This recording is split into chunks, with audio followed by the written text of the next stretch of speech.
बांग्लादेश के गांव में आज लाखों लोग जिन गाड़ियों का इस्तेमाल करते हैं, उनमें से कई गाड़ियां ऐसी हैं जिनके बारे में शायद दुनिया के ज्यादातर लोगों ने कभी नहीं सुना होगा। ना इन गाड़ियों का कोई शोरूम है, ना कोई ऑटोमोबाइल कंपनी इन्हें मैन्युफैक्चर करती है और ना ही इनका कोई ऑफिशियल ब्रांड है। लेकिन फिर भी बांग्लादेश के कई इलाकों की इकोनॉमी इन्हीं गाड़ियों के भरोसे चलती है। और सबसे हैरानी की बात यह है कि इनमें से कई गाड़ियों के अंदर लगा इंजन भारत से आया हुआ होता है। आप अपनी स्क्रीन पर जिन व्हीकल को देख रहे हैं, इन्हें बांग्लादेश में नौसिमोन, करीमोन और कई जगहों पर बहुत भौती के नाम से जाना जाता है। ये वही व्हीकल हैं जो खेतों से फसल मंडी तक पहुंचाती हैं। ये ईंट, रेत और कंस्ट्रक्शन मटेरियल ढोती हैं। ये गांव के लोगों को बाजार तक ले जाती हैं और कई जगहों पर ये वही रोल निभाती हैं जो भारत के गांव में ट्रैक्टर, ट्रॉली या छोटे कमर्शियल व्हीकल्स निभाते हैं। लेकिन सवाल ये है कि आखिर बांग्लादेश में इन अजीब सी दिखने वाली गाड़ियों का जन्म कैसे हुआ और भारत के इंजन्स का इनमें क्या रोल है। इस कहानी की शुरुआत होती है 1980 और 1990 के दशक में। उस दौर में बांग्लादेश अपनी कृषि उत्पादकता बढ़ाने के लिए बड़े लेवल पर पावर टिलर्स और डीजल इरिगेशन पंप्स इंपोर्ट कर रहा था।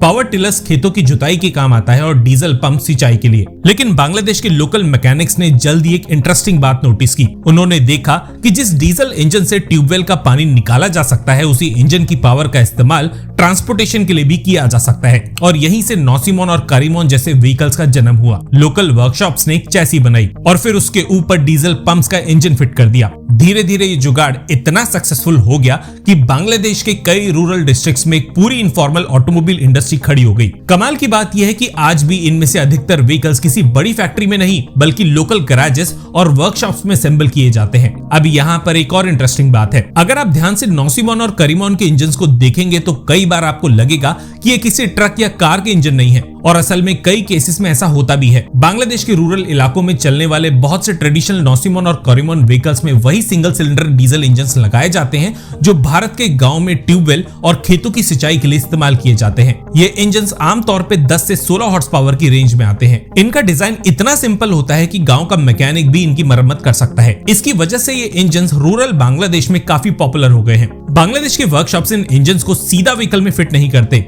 इंजन के साथ गियर बॉक्स, क्लच और डिफरेंशियल सिस्टम्स जोड़े जाते हैं और फिर इन्हें एक लोकली फैब्रिकेटेड चैसी पर इंस्टॉल कर दिया जाता है। यही वजह है कि देखने में व्हीकल भले ही किसी कंपनी की गाड़ी ना लगे, लेकिन काम के मामले में छोटे ट्रक्स की तरह कई क्विंटल सामान ढोने की क्षमता रखते हैं। और यहीं पर भारत का कनेक्शन शुरू होता है। बांग्लादेश ने गारमेंट इंडस्ट्री में दुनिया भर में अपनी पहचान बना ली, लेकिन इंजन मैन्युफैक्चरिंग और ऑटोमोटिव पावर ट्रेन प्रोडक्शन में उसकी कैपेसिटी अभी भी काफी सीमित है। इसी वजह से बांग्लादेश को इंजन और ऑटो कंपोनेंट्स के लिए इंपोर्ट पर निर्भर रहना पड़ता है। शुरुआत में इन व्हीकल्स में चाइनीज और जापानीज इंजन का इस्तेमाल किया जाता था, लेकिन धीरे धीरे भारत में बने motorcycle engine, diesel irrigation pumps और यूटिलिटी व्हीकल पावर ट्रेन की डिमांड बढ़ने लगी। इसका कारण भी काफी सीधा था। भारत दुनिया के सबसे बड़े ऑटोमोबाइल और एग्रीकल्चरल इक्विपमेंट मैन्युफैक्चरर्स में से एक है। हर साल लाखों डीजल पंप्स और करोड़ों मोटरसाइकिल्स भारत में मैन्युफैक्चर होती है। इस वजह से भारत में स्पेयर पार्ट्स और यूज्ड इंजन्स की अवेलेबिलिटी भी काफी ज्यादा है, और जब सप्लाई ज्यादा होती है तो कॉस्ट भी कम हो जाती है। यही वजह है कि बांग्लादेश के कई मैकेनिक्स भारतीय इंजन्स को पसंद करने लगे हैं,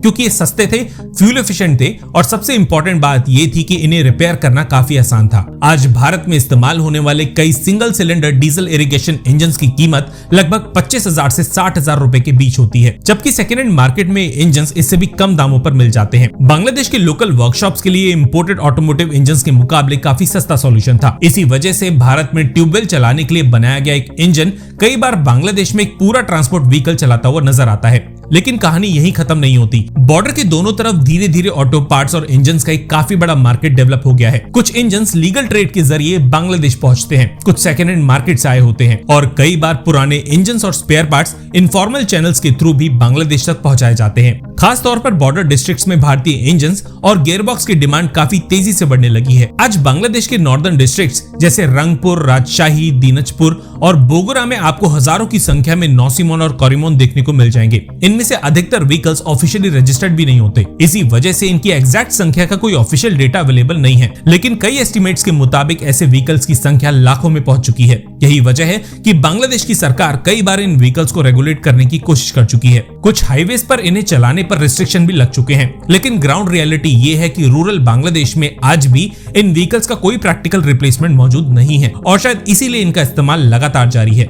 अब जरा सोचिए, एक तरफ बांग्लादेश की लोकल वर्कशॉप्स हैं जो चैसी और बॉडी बना रही हैं, दूसरी तरफ भारत में बने diesel pump engines, motorcycle engines और स्पेयर पार्ट्स हैं जो इन व्हीकल्स को पावर दे रहे हैं, और तीसरी तरफ लाखों लोग हैं जो रोजमर्रा की जिंदगी में इन पर निर्भर हैं। यानी व्हीकल बांग्लादेश का, असेंबली बांग्लादेश की, लेकिन कई मामलों में इंजन भारतीय टेक्नोलॉजी पर आधारित। ये साउथ एशिया की ग्रासरूट मैन्युफैक्चरिंग का एक ऐसा मॉडल है जिसके बारे में बहुत कम लोग बात करते हैं, और मेरे हिसाब से भारत के लिए इसमें एक बड़ी अपॉर्चुनिटी भी छुपी हुई है। जापान कई सालों से सेकेंड हैंड व्हीकल्स और यूज्ड ऑटोमोटिव कंपोनेंट्स एक्सपोर्ट करके पूरी दुनिया में अपनी प्रेजेंस बना चुका है। ग्लोबल यूज्ड व्हीकल मार्केट का साइज आज $1 ट्रिलियन से भी ज्यादा का माना जाता है। ऐसे में जब बांग्लादेश और अन्य डेवलपिंग देशों में लो कॉस्ट इंजन्स और ऑटोमोटिव कंपोनेंट्स की डिमांड पहले से मौजूद है, तो भारत भी रिफर्बिश्ड इंजन्स और यूज्ड पावर ट्रेन्स के लीगल एक्सपोर्ट मार्केट को डेवलप कर सकता है। इससे एक तरफ स्क्रैप व्हीकल से वैल्यू क्रिएट होगी, दूसरी तरफ नई एक्सपोर्ट अपॉर्चुनिटीज खुलेंगी, और तीसरी तरफ इलीगल स्मगलिंग नेटवर्क की डिमांड भी कम हो सकती है। सवाल यह है कि आज बांग्लादेश के गांव में चलने वाली नौसिमन और कोरिमन जैसे व्हीकल्स को चलाने के लिए भारतीय इंजन्स की डिमांड मौजूद है, तो क्या आने वाले 10 सालों में भारत पूरे साउथ एशिया के लिए लो कॉस्ट इंजन्स और मोबिलिटी कंपोनेंट्स का सबसे बड़ा सप्लायर बन सकता है? अगर आपको लगता है कि इसका जवाब हाँ है,